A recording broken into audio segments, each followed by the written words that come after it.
Brendan Bradford, mate, a clinical performance and dry Opetaia in there today over in Las Vegas, mate. Firstly, reaction to the fight. Yeah, tough opponent. Oh, Brandon Glanton, big unit. Nobody had ever knocked him out. Dangerous puncher. Um, but I actually thought Jai was. I was actually really impressed. We'll get into it in a second, I'm sure. But a hardly ideal couple of days leading into a big fight like that. Huge amount of pressure after signing with Zuffa. A lot of speculation. I know there was much more, media commitments and outside things that he had to do in the lead up more than he'd ever had to do in his career before. So, given all that, I actually thought it was a pretty good performance. I liked what I saw from Jai in his American debut, but I don't think we've heard the last or heard the end of this particular fight yet.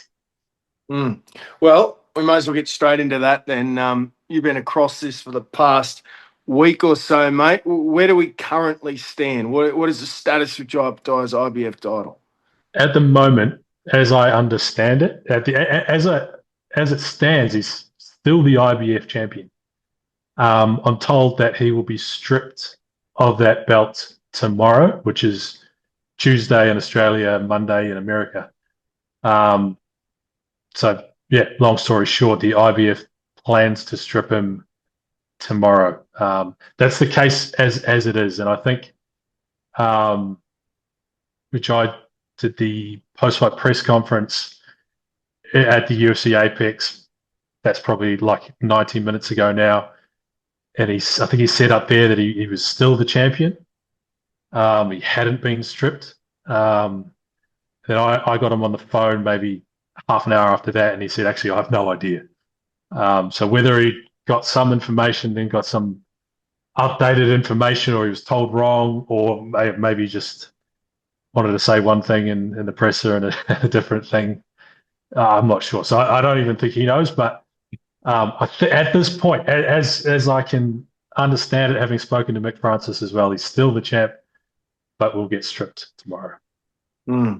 What implications do you see that having moving forward? Obviously, these guys didn't really see value in fighting Jai when he had a title. He'll have the Zuffa title, but what sort of impact will this have? Well, first of all, I'm almost 100% certain that Jai's team will launch legal action. I'm sure they'll sue the IBF if they do strip him or try to strip him, which maybe, as I say, like everyone is expecting him to get stripped tomorrow. If he's not, it's potentially because I would imagine that Jai and Zuffa have a pretty strong case. It's been messy. It was sanctioned at the presser, and then immediately after, the IBF withdrew the sanction.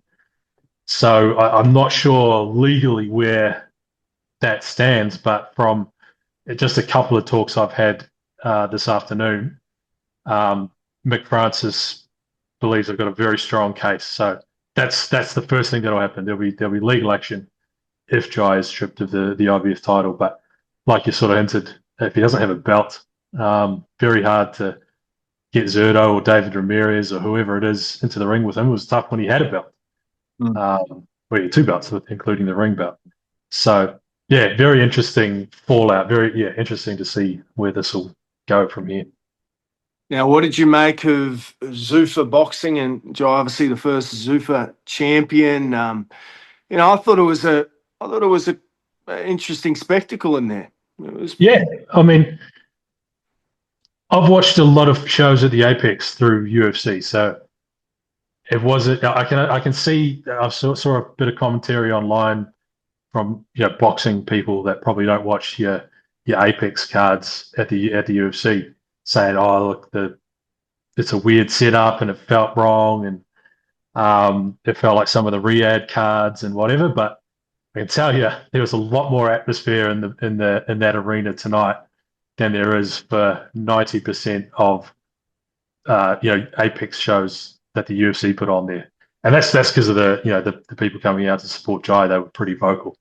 I didn't mind it. The production was similar to how a UFC card goes. It's all usually pretty slick. Um, yeah, well, I thought it was all right. Like I, I'm not going to say I'm like super critical of Zuffa boxing. I don't know how it's going to go. It's an interesting sort of thing, but um, I didn't mind it, and that is coming from having the context of seeing some pretty flat UFC shows there. Um, and we just a sidetrack. Nick Walshaw, who everyone will know, the great Walshaw, and the great Prince Nico Bajarilio. We went to watch Power Slap at the Apex. Um, oh, kind of 3 years ago, 2, 3 years ago. Um, and the atmosphere tonight certainly was felt a lot bigger than Power Slap. But yeah, so I've no really complaints or criticisms about it. Call me a call me a shill, call me a casual. Go for Mm. Now, mate, there has been some criticism of Jai and his performance from some US pundits and fans. Perhaps he should have got Glanton out of there or that sort of thing. But Glanton has never been stopped. Your thoughts on that criticism? it. Yeah, I mean, I can see where it's coming from. Like, I think everyone was sort of, the first couple of rounds, what would you call it? Like, relatively cagey, feeling out. Jai took over from round 4 or 5, had some really good moments in the middle of the fight, and then you're just waiting. And I think every round there was a moment where, oh, is this it?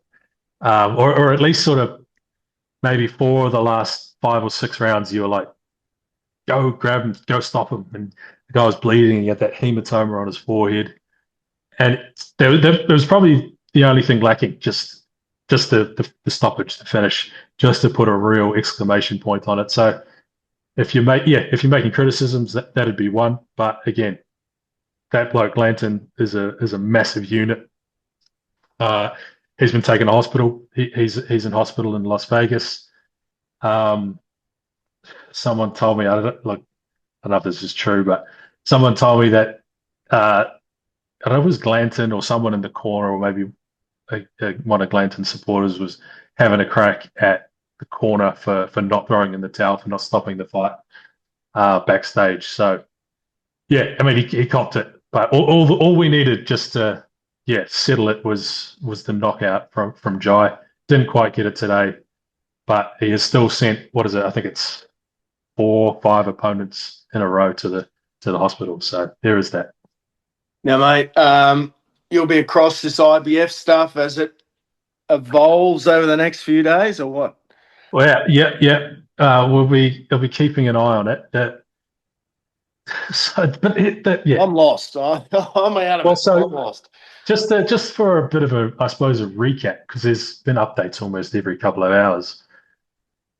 Midweek last week, so say Tuesday, Wednesday, Sydney time last week, 4 or 5 days before the fight, it looked as though the IBF was going to sanction it, like that far out, all good.